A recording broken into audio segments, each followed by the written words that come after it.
There he is. TY, what is up? What's up? We missed last week. And it was kind of uncontrollable, right? You had an internet issue. I had an internet issue. It was just kind of like, wasn't meant to be. It's so okay. I've got to tell you the story with the internet. We were set to record this, guys, last week. And I'm with Ty, and I'm like, okay. And then literally my internet just craps out. And I never lose my internet. And my daughter had a final like 2 minutes before we were supposed to be recording. Murphy's Law. She is upstairs bawling her eyes out, and my internet just literally just kaput. And I think they did it on purpose because they came the next day and installed new fiber. So now I've got fiber internet. Shouldn't have any problems. I'm running at warp speed. So you need that. I can see all your wrinkles in HD. This is good. It's good. So sorry we missed last week, guys. That wasn't what we were. And we've been busy doing another show. But hey. We'll talk about it. We will. I want to ask you about something. Are you okay if I ask you about something? Always. This I don't know if this concerns me or not, but I've lost permissions to share it, so I can't share it. Look at that. Never mind. I can't share this picture. You sent me a picture today or yesterday of multiple hogs killed, lined up in the bed of your truck. What the heck was going on this weekend at your ranch? Well, if you live in Texas, you know this, but feral hogs are a huge nuisance down here. They are destructive and nasty. I think they're Satan's minions running around. They are just disgusting animals. And so part of my tax exemption on my ranch is to kill hogs. That's literally that's part of it. To get that tax exemption is to shoot hogs, and I have to prove it. I have to give pictures to the state and all this stuff. And anyway, point being, we trapped some hogs and took care of it. So how often could you kill hogs if you wanted to? I mean, honestly. I could every weekend if I wanted to. We Really? don't set the trap all the time. We hadn't caught any since October. Oh, there they are. There they are. There's 4 of them. I killed 6 total. That was one day. That was on Saturday morning, and then the next day I killed 2 more. I set the trap again, and yeah, it's fish in a barrel, which is pretty. Some people are like, "Oh, that's animal cure." Did I put them down with one shot? I have an AR. It doesn't work. It doesn't last long. They're dead very quickly. Yeah. And I hate this. I don't want animals to suffer either. I'd rather just take care of it. But they're not like your pigs at your farm, which are, bred for domestication, right? They're meant to be bacon someday, right? So mine are not. They're just gross. So that's a good weekend. That was my weekend.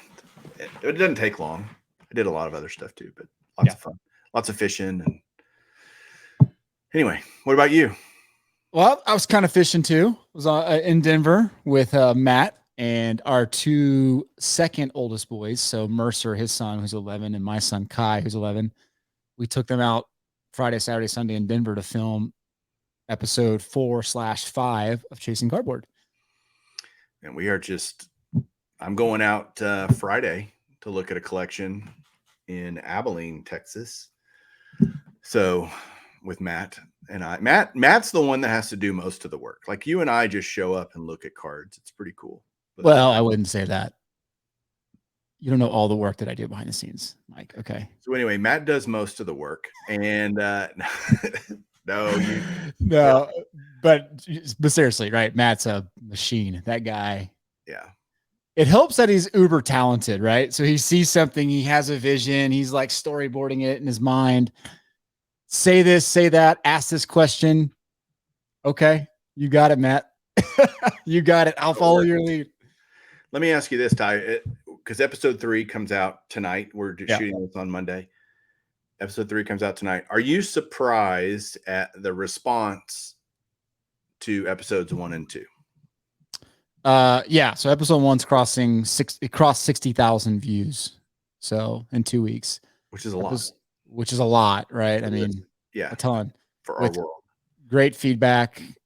I mean, of course, there's going to be the haters, right? There's lots of that. You deal with that. People don't know us, and that's fine, right? It's fine. And you have to make it TV ready, if you will. So you have to, I won't say stage things, but you have to reenact things a lot. And sometimes you lose a little bit of the authenticity because of the situation, but we're doing our best to make it as authentic as possible. Not making contact with people as much before you walk into a situation, which, I mean, you did it on this episode 3 coming out. Like, sometimes it's great content, sometimes it's just not. And you have to take that chance. I had no idea what I was walking into on the episode you're going to see tonight. And just watch. And I really don't. I have seen some pictures of some things for this Friday. But the reality is there's a lot I haven't seen of what, and what's interesting is it's not really my kind of stuff. And so like, I'll be calling you and saying, hey, here's some things I'm finding, maybe FaceTiming with you, getting your feedback. Cause you and I, what's great about you and I think there's a lot of great things about you and I and why our friendship and teamwork works, but we have different areas that we really focus on in collecting. We know enough about other stuff to be dangerous, but we also know when to go, I need to call in so-and-so to help me out and look at some of this stuff with me and just make sure I'm not thinking crazy. So I don't know what's going to happen Friday. Just like you didn't know what was going to happen in Denver. Yeah. Right? For sure. Which, by the way, was crazy. I think I told you a little bit of it, right? We're up at a collection late Saturday night till 2 a.m. filming and digging through this guy's garage with our kids. It was just, what was the guy zombies. doing? The owner. The guy was just pulling more stuff out of his house. He wouldn't let us go in his house, which I understand, right? There's privacies. I want to respect that. Sure. Just pulling crates of cards for us to go through unsearched. And the guy's moving out of the country, and he needs to liquidate everything. So if I lived closer, it would have been like, let's go get the U-Haul. But it was, hey, let's build up a stack as much as we can to buy from you. And yeah, we'll have to. I don't want to share too much. There was a lot of really good stuff that happened this weekend. Okay, but we're not talking about chasing cardboard today. We want to talk about some news too. Okay, there's news. Great. It's been a quiet hobby period. I think the lull before the National every year is. I mean, a few weeks before things will start ramping up, people making announcements of things they're going to do at the National and stuff. But right now it's kind of this window of calmness. I do have a basketball question for you, though. Okay, do you want to ask that now? Yeah, I think I do. Okay. So last night, the Mavs obliterated the Suns. They did. I mean, crazy. At halftime, Luka had more points than the entire Suns team, right? The Suns only scored 27 points in the first half. They were ice cold from the field. My question is, at what point does Luka get back to where Luka was at 2 years ago, or is that just gone forever in terms of card values? I don't think it's gone forever. I think a couple things need to happen. One, I think he needs to win a championship. And two, I think just generally speaking, we need some more excitement kind of injected back in the NBA card market. That got sucked dry pretty quick. When you have a lot of guys losing tons of money on like Zion Williamson and a couple entire rookie classes, like it's hard to recover from that because they lose interest. So I think that Luka unfortunately got sucked down into that whole vortex of unhappiness. So you think I want to call it, I guess people get burned. They're like, well, screw this, and Luka and Trey, who both had great years, outstanding years, they're only getting better, but their cards keep going down. I think another factor of that is all that's happening is the pop reports are just growing. That's PSA 100%. Grades more and more. There's more and more PSA 10 Prism Lukas and 9s and all that kind of stuff. So it's not like there's fewer of them. So I think that combination of factors, Luka would have to do some pretty amazing things, which it's not impossible. He's already doing plenty of amazing things, right? I mean, yeah, and even LeBron kind of anointed him as the next guy. Yeah. You know, he's like, the next guy is this guy at the All-Star game. I remember that. And that was a big deal. I remember when Jordan anointed Kobe, right? Yeah. That was like passing the torch. Like, sure. Okay, you're the next dude. And Jordan was right, meaning the greats know what other greatness looks like. They can tell. They go, yep, he's got it. And does that mean Luka's going to win all these? Who knows, right? It takes a lot more than one guy to win a championship. But yeah, I don't know. Yeah, well, I mean, look, he has a golden, no pun intended, opportunity against the Warriors. Yeah. In fact, I think it works out better for Luka's values that he has a chance to go take down the Warriors in that dynasty, in that refreshed dynasty, versus him having to go in and take on, Ja Morantless Memphis Grizzlies. If they go in there and they take out the Warriors right now, I think that infuses a lot of life into Luka Doncic's cards. Yeah, I mean, nobody expected him to beat the Jazz. Nobody expected him to beat the Suns. And here we are. Oh, nobody's going to expect him to beat the Warriors. I think they love the underdog, playing that role. Yeah. And but that's a different game, right? The Warriors are a different game than the Jazz. The Jazz haven't won anything. Suns haven't won anything. Right. Well, the Suns were the best team in the NBA during the regular season, right? But they didn't win the championship, right? They're not unseating someone from the throne of greatness. This could usher in the next dynasty. That's the way I look at this. Well, we're going to have a new champion since the Bucks lost yesterday. Yeah. So very true. We're going to have a new champion no matter what. Heat. Who would you say if you were to go Heat, Celtics, Warriors, Mavs? Who wins the title if you were to put money on it right now? I would say it's Celtics Warriors in the championship if I was to put money on it right now. And I would say I think Boston wins the championship. Wow. Boston doesn't feel complete enough, although if they just rain threes like they did yesterday. They're such a good defensive team. Robert Williams is a key in the middle. Like they got a shutdown defender. Like they have a lot going for him. And if Tatum's a game changer, right? Jaylen Brown's a game changer. Is this the most basketball we've ever talked on this channel, or at least on this show? The people have asked for it. But I'm just excited. I mean, you got to be excited. How fun is that to be in Dallas? Finals, Mavs, Luka. It's an exciting time. I mean, the Stars lost last night in overtime to Calgary, so that I stayed up and watched that game, and it was midnight local. 12:03. I think as soon as they scored the goal, I looked down. I'm like, how long did I waste staying up to watch them lose? Like that's immediately what I thought about. Like, how much more sleep could I have gotten? And still found out that they lost the next day instead of staying up and watching it. But the Stars goalie Ottinger was standing on his head, like just. And we're talking hockey. What's wrong with me? Something's wrong. You are still listening to On the Fly with Mike and Ty, I promise. Yeah. Okay, news of the day. The big media news in the hobby was Josh Luber joining our boys Backyard Breaks, who we've talked about many times, right? Who we can't believe people continue to give money to because of the shady stuff they've done. Let's just say that, right? Shady is probably the best word I can come up with. When you heard that, it already happened, and I haven't gone back and watched the videos. I've seen a lot of reactions to it, but it did happen. What did you think when you saw that? What does he have to gain from that? I'm sure the stuff you've read has all been roasting Josh Luber for doing that. Yeah. Oh yeah. Has anyone been like? There's been people that good on you. Him. Good on you. Who in his marketing team or PR team would have said, this is a good idea. This is a good move for you, Josh, to go associate yourself with these guys.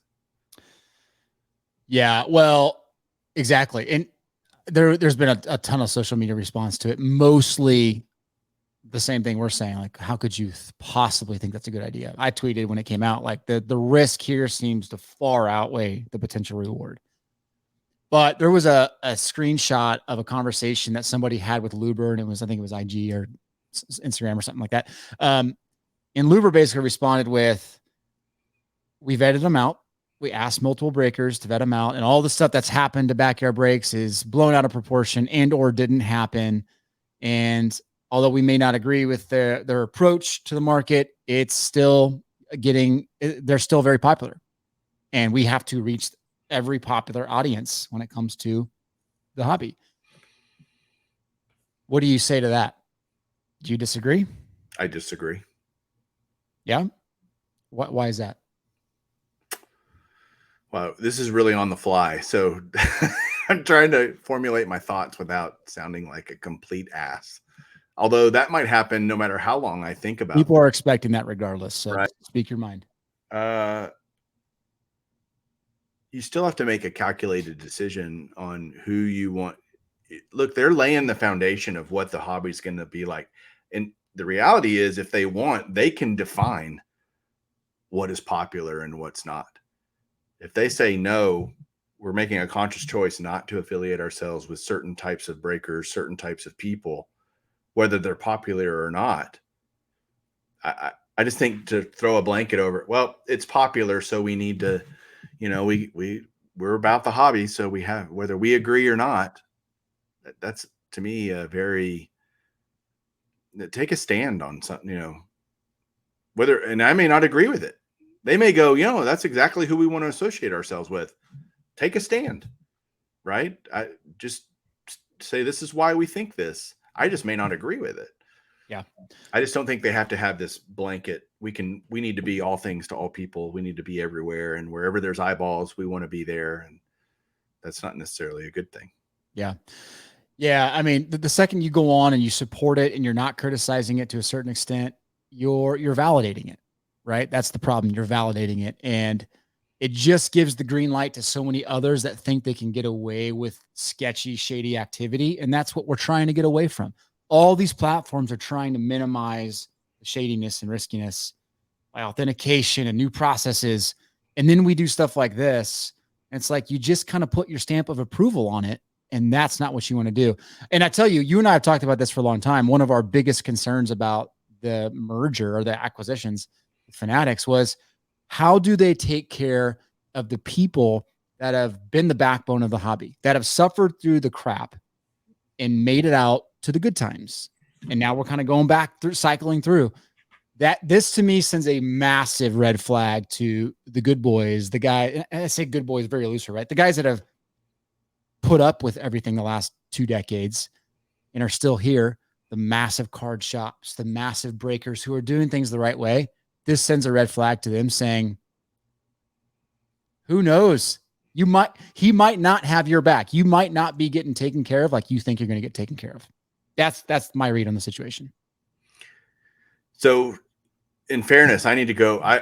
Now I'm even more intrigued after us talking about this to go see what his messaging was, to go see what his presence was. I assume these videos are on YouTube. I'm sure they're out there somewhere. Okay. And we're doing this, before we had time to go back and look, because it just happened. So in the comments, let us know what your reaction to the videos were. I mean, that would help, right? Yeah. But if you saw them, what did you think? Because just the optics of it, the corporate optics of it. Yes. Are, again, not knowing the context. And I think it's fair that we need to say that we don't know the context. If I just heard Josh Luber went on this show, which is basically all I've heard, I go, what? What was he thinking? And again, it'll be, I need to go do some more watching. Yeah. Because I mean, look, Josh Luber could say, hey, I want to go jump on the fly with Mike and Ty. Right. And there's going to be people that say, why would you associate yourselves with those two guys? Because they stand for something I don't agree on. There is that risk regardless. I think everyone would agree, though, there hasn't been any more polarizing group of people in the last 6 months than the guys over at Backyard Breaks. So that's where it's like the calculator risk. Is it worth it? Maybe they think it's worth it. And that's that. Okay. Yeah. And at the end of the day, it's their call. Yeah. Right. They just need to understand there might be ramifications to that and consequences to that. Yeah. They might be willing to accept those consequences. Okay. Yeah. That's your bed. You want to lie in it. Good luck. For sure. there was no shortage of people saying if that's who they're going to associate with and that's the future of the hobby, then I'm 100% out of this hobby. I saw lots of those coming down through the list, and that's probably immediate reaction, frustration. We'll see if that really makes an impact. But I have another topic I want to bring up, and it stems from my Golden Age episode last week. Eric, those back pages, and I talked through kind of national talk. You know, starting to rev up. We're a couple of months away. I don't know, Ty, if you've gotten a chance to read any of the comments. They have been interesting to see how many people said very specifically, I was going to go to the national, but given the current economic conditions, inflation, recession, all you use different buzzwords, I'm now not going. Found it. I was like, wow. And there were maybe, let's call it half a dozen. Well, out of 40 comments or however many comments the video, it was a large percentage. I was surprised. Yeah. And I wonder if that's a microcosm of what's going on in the minds of the hobbyists around the country right now, saying, you know, I'd love to go to the national, but right. And air flights right now, like I had a buddy just book his flight over the weekend, and he paid twice as much as I did, and we're flying from the same city. So if you haven't booked your flight and you're now going, hey, I'm going to make my plans, you may have been priced out of the opportunity. And a lot of people saying, well, I can't go. The cost now overall to go is so high that if I go and buy stuff, the deals will go, all that deal that I would get is going to be eaten up by traveling costs and other costs to be at the show. What's your immediate response to my take on that? We called that. We've been saying that, right? Like the disposable income continues to shrink. That is the problem with inflation. And now we're really seeing it come to fruition. And then you think about it even further down the line, right? Where it's like, okay, you get there, let's go get some deals. Well, guess what? The dealers, they had to pay just as much more to get there as well. And they have just as many more expenses at the show as well. They might not be thinking about liquidating inventory and getting crazy good deals to people because they're thinking, I have to cover my cost that just doubled.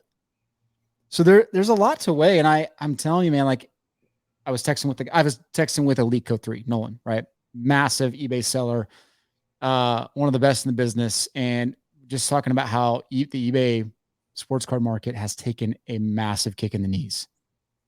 I mean, I've seen an incredible drop in activity. He's seen an incredible drop in activity to the point where he's pulled off his auctions, period.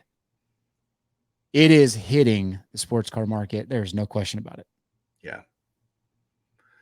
But it was interesting because the national to me is more than just buying cards. It's an experience, right? It's like Walt Disney World. If it costs you to take your kids there more this year than it did last year, you still go because it's an experience. You're making memories, right? How do you put a price on that kind of thing? I just think there's more people that go to the show for more than it's not about the experience for them. It's about a business, it's a business decision. And if they're not going to be there, the reality of it is I'm like, great, good. If you don't want to go, don't go. I'll have more of the people like me that go for the experience than the people like you that are there for business, and you clog up my aisles anyway and get into the dealers and put your Pelican cases in front of them and keep me from making a deal. So that sounds like I'm not for the hobby growing, and I'm not for, being all inclusive in the hobby. I am, but if you've made that decision, that actually benefits me. Yeah, but at the same time, right? I can think about your national videos last year and some of the Dallas Card Show stuff, how it's hopping, it's busting at the seams, the environment's fun, it's crazy. You're walking in hotel rooms. That's fun no matter what at the national. Right, but if you lose that and you start to see a little depression within the hobby and the show, yeah, you can go have a dinner with your friends and stuff, but the show environment's not quite as exciting. Like, of course you don't want that, right? Again, I sound like I'm totally negative on people making a decision not to go. Look, you got to make the best decision for you and your family. If it's not financially feasible for you to go, don't go. But it's more than just buying cards. And I think if people thought about that they might go, oh, you're right. Maybe I should go. But I don't know. To your Disney point, right? Like Disney tickets now cost $250 a piece to get in. As much as a memory it would be for my family, like we're not going to drop $3,000 to get my family in. Not to mention they're supporting other things that we don't like, blah, blah, blah, right? The same holds true for the National. At a certain point, regardless of the memories I might make, it just doesn't make sense anymore. Oh, and by the way, the hobby is kind of a crazy thing right now. Maybe I don't want to support it right now in Atlantic City. All these things, it's the same type of thing. At a certain point, it just doesn't make sense. So the reality of it is then drawing a conclusion from what we're both saying. There's a very small group of the hobby, and I would be in that group, that I will go to the National no matter what my plane ticket costs. I'll drive if I have, like, I'm going no matter what. Costs be damned. Like, and I mean that genuinely. Like, nobody's going to pay $10,000 to go, but I'm saying if it's, my plane ticket was $250. If it was $1,000, I would still be going. If it was 4 times as much, I would still be going. And there are people that are making that don't feel about the National the way that I do, and others. That's a small group, is what I'm saying. That's an extremely small group, and I think you're disconnecting yourself from the normal collector. Right. The normal collector does not sound. They don't think that way. I definitely do not think that way. I agree. No, I'm admitting that I'm in this very 1% of people that actually think I'd go no matter what. So, okay, I'm getting there. Like, us talking through this has made me be more rational about it instead of, kind of. Well, and like the takeaway is I don't know what the solution is other than just that. Go to local shows, like continue to maintain that connection to the community, because to your point, like that's really what the National is about. So don't like totally throw the community side of it in the trash. Find ways to stay connected. But reality is reality, right? You have to look at your budget and figure out what you can make work. And right now, a lot of people can't make it work in their budget. And the good news is there are tons more shows popping up all over the country. You can find if you can't go to the National, you can still have a great time at a local or regional show, no doubt. And I mean, the Dallas show is this weekend, by the way. Which, are you flying down for that? No. All right, whatever. We're hosting a show in the Spokane Coeur d'Alene area, July 9th. I know. Are you excited about that? Yeah, finding the way to get you up here because we might film an episode for some stuff. Ooh, okay. I'll be there signing autographs. Okay. I'm that guy that goes to the National no matter what, Mike Moynihan. I did sound like a pompous butthole there, didn't I? No.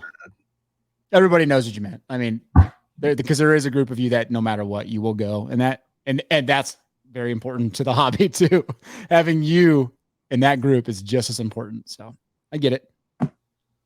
Man, but why Atlantic City? Gosh darn it. Give us another city. Chicago next year. That'd be better. What do you got this week coming up?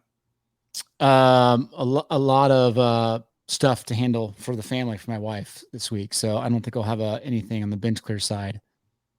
But obviously other stuff's coming out that we're working on together. You have an interview today, right? I do. For Golden Age of Cardboard, I'm interviewing John Keating, who is a guy I've just gotten to know better over the last few months since I've been on Hobby Hotline as one of the guys on Hobby Hotline. Yeah. I'm excited. I get to at the Dallas show. I'm going to be seeing some people this weekend. Again, going to see that collect. I got a busy week. I'm going to the PGA Championship in Tulsa. So I am literally driving all over. Oh, it's going to be a busy week in a good way. And I'll try to find some time to work at some point in the middle of all that. Yeah, you should do that for sure. Yeah. Yeah. Can't chase cardboard without money. Very true. You got to work to make money. So very true. That's math. Make that equation, make that connection. Okay. On that note, have yourself an amazing week. Thank you guys so much for supporting us. See you next week. See you guys.